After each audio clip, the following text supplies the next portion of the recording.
도마가 가로되 나의 주시며 나의 하나님이시니이다. 도석이가 가로되 나의 주시며 나의 하나님이시니이다. 제 자신이 늘 그렇게 도마와 더불어 고백하고 있습니다. 너희는 나를 누구라 하느냐? 예수님의 질문에 시몬 베드로와 더불어 나도 대답합니다. 주는 그리스도시요 살아계신 하나님의 아들이시니이다. 베드로와 더불어 나도 그렇게 고백할 수밖에 없습니다. 주는 그리스도시요 살아계신 하나님의 아들이시니이다. 하나님이 육체를 갖고 이 땅에 오신 분입니다. 예수님을 통해서 하나님을 생생하게 인격적으로 경험하게 된 겁니다. 그저 멀리 계셨던 존재조차도 확실하지 않았던 하나님, 어떤 분인지 전혀 감도 못 잡았던 그 하나님이 예수님이라는 인격을 통해서 우리에게 알 수 있는 형태로 계시된 겁니다. 그의 말씀은 곧 하나님의 말씀이며 그의 인간을 향한 행동은 우리를 향한 마음과 생각과 태도, 하나님의 마음과 생각과 태도를 우리에게 생생하게 계시한 겁니다. 우리는 예수님을 통해서 하나님을 정확하게 알고 경험하게 됐고 예수님을 통해서 하나님과의 친밀한 교제가 생긴 겁니다. 하늘이 열리고 인자 위에 하나님의 사자가 오르락내리락 하는 걸 보리라. 예수 그리스도를 통해서 친밀한 하나님과의 교제를 갖게 된 겁니다. 그래서 내가 주의 이름을 부르면 친밀함을 나타내는 거예요. 기도하면 아버지 하나님하고 기도하면 내가 허공 가운데 혼잣말하는 게 아니라 정말 하나님께서 들으신다라는 그 친밀함을 느낍니다. 그래, 내 아들아. 내가 주의 이름을 부르면 주님이 듣고 계시다라는 친밀함을 느끼는 거예요.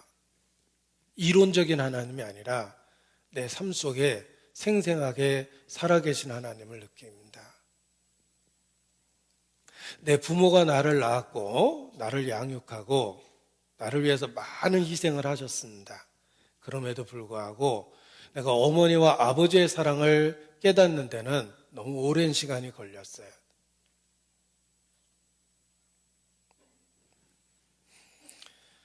나를 낳았고 실질적으로 양육하고 희생했지만 내가 부모님의 사랑을 정말 깨닫는 데는 너무 오랜 시간이 걸렸어요.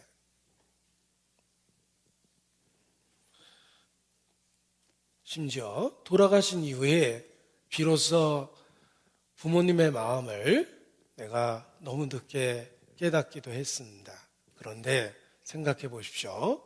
한 번도 못 본 예수 그리스도를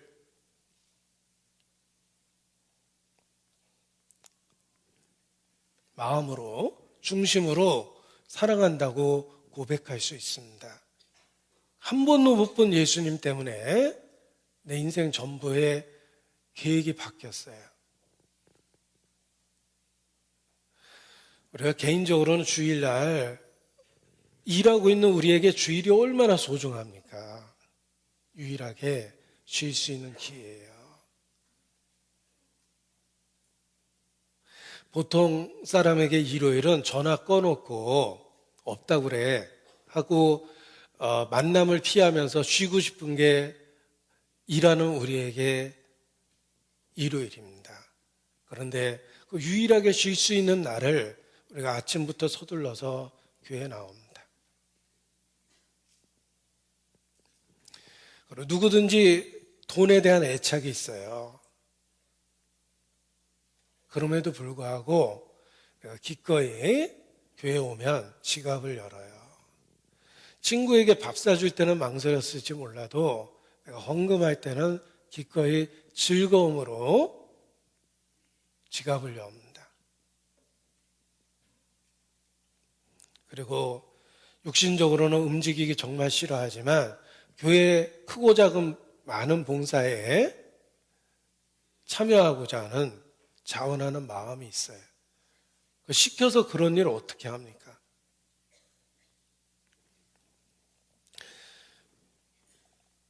저는 전형적인 문과생이고 전형적으로 선비처럼 인생을 살았습니다.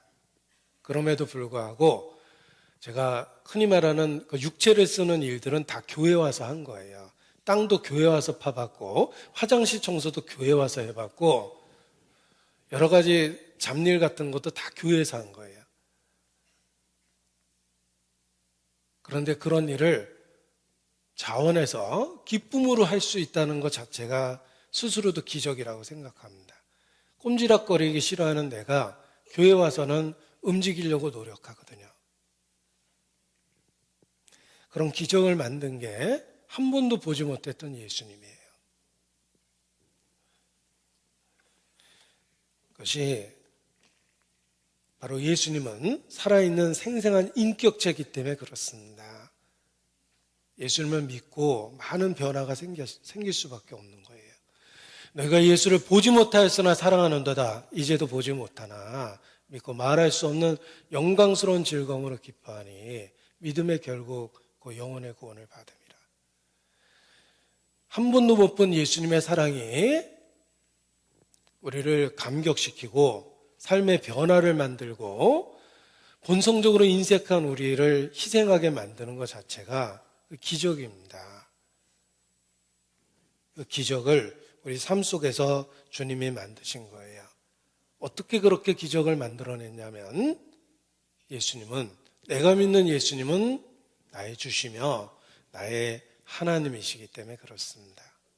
그래서 그런 기적을 우리 삶 속에서 만들어냅니다.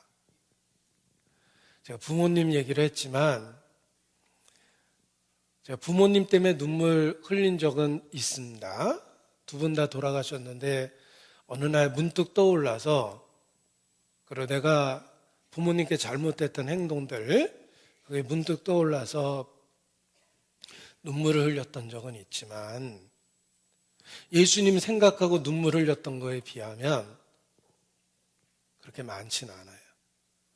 부모님 때문에 울어봤던 것은 손에 꼽을 정도로 그렇습니다. 그런데 한 번도 못 본 예수님 때문에 울어본 기억은 훨씬 더 많습니다. 기적이잖아요.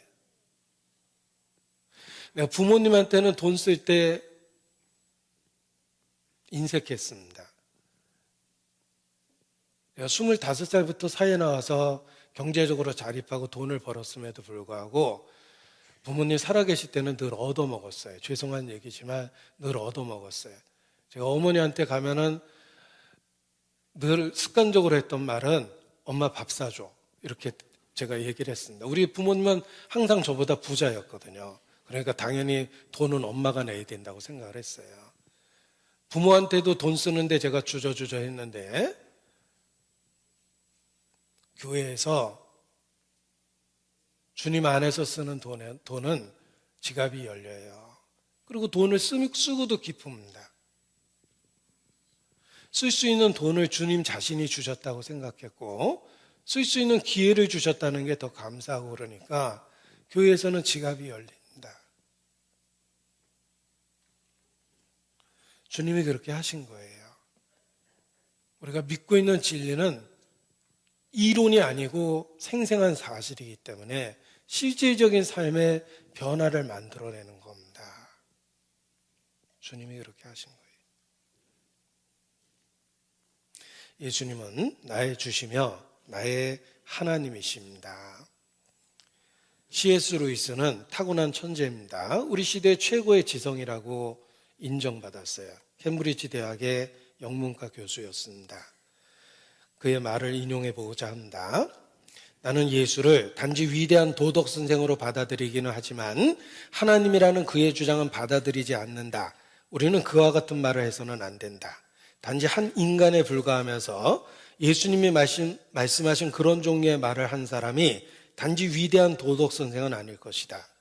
그는 미취강이거나 그렇지 않으면 지옥의 마귀일 것이다. 당신은 선택을 해야 한다. 이 사람은 하나님의 아들이든지 아니면 미치광이나 더 악한 존재이든지 둘 중에 하나로 선택해야 된다. 당신은 그를 바보 취급하고 무시하고 그에게 침을 뱉고 귀신으로 여기고 죽일 수도 있다. 그렇지 않으면 그 발 앞에 엎드려 주와 하나님으로 불러야만 한다. 그를 위대한 인간 스승이라고 보는 오만하고도 어리석은 생각을 가져서는 안 된다. 그분은 우리에게 그런 생각을 할 여지를 남겨놓지 않았다. 그분에게는 그럴 의도가 없었다. 이제 좀 어려운 말이지만 C.S. 루이스가 했던 말입니다. 예수님은 엄청난 주장을 했습니다. 진짜 하나님이거나 아니면 미친 사람이라는 거예요. 그러나 어중간하게 그를 훌륭한 도덕 선생 취급해서는 안 된다. 예수님의 모든 주장은 그럴 의도가 없었다는 거예요. 예수님 하나님이거나 마귀이거나 둘 중에 하나라는 거예요. 그런데 그분의 삶의 흔적을 면밀하게 살펴보십시오. 너희 중에 누가 나를 죄로 책잡을 수 있겠느냐? 예수님의 가르침과 예수님의 삶 속에 그 어떤 잘못된 것도 없습니다. 어떤 소설가도 예수님과 같은 캐릭터를 만들어낼 수 없다라는 분석이 있어요. 그건 인간이 만들어낼 수 있는 캐릭터가 아니에요. 하나님만이 하실 수 있는 말과 하나님만이 하실 수 있는 행동을 하셨습니다. 진짜 하나님이거나 아니면 마귀거나 미친 사람이라는 거예요. 그런데 예수님의 언행은 완벽하고 완전합니다. 미친 사람이 아니에요. 예수님의 언행은 절대 마귀일 수 없는 완전한 선을 행하셨습니다. 그분은 진짜 자기의 주장처럼 하나님이셨습니다. 그래서 성경은 예수님을 하나님의 독생자라고 선언한 겁니다. 유일하신 하나님이 육체를 갖고 오셨으니 유일하신 하나님이 육체를 갖고 오셨기 때문에 유일하신 아들이 된 거예요. 그래서 독생자라고 그러는 거예요. 예수님은 나의 주시며 나의 하나님이십니다. 그런 놀라운 이야기를 주장만 한 것이 아니라 부활을 통해서 입증하고 선언하셨습니다. 그리스도가 부활하셨다라는 것은 그의 가르침과 주장이 사실이라는 뜻이며 죽은 자 가운데서 다시 살아나심으로 하나님의 아들로 인정된 겁니다. 예수님의 부활은 예수님 하나님이시라는 증거요 선포입니다. 우리는 부활하신 예수님 앞에 나의 주시며 나의 하나님이시라고 고백해야 합니다.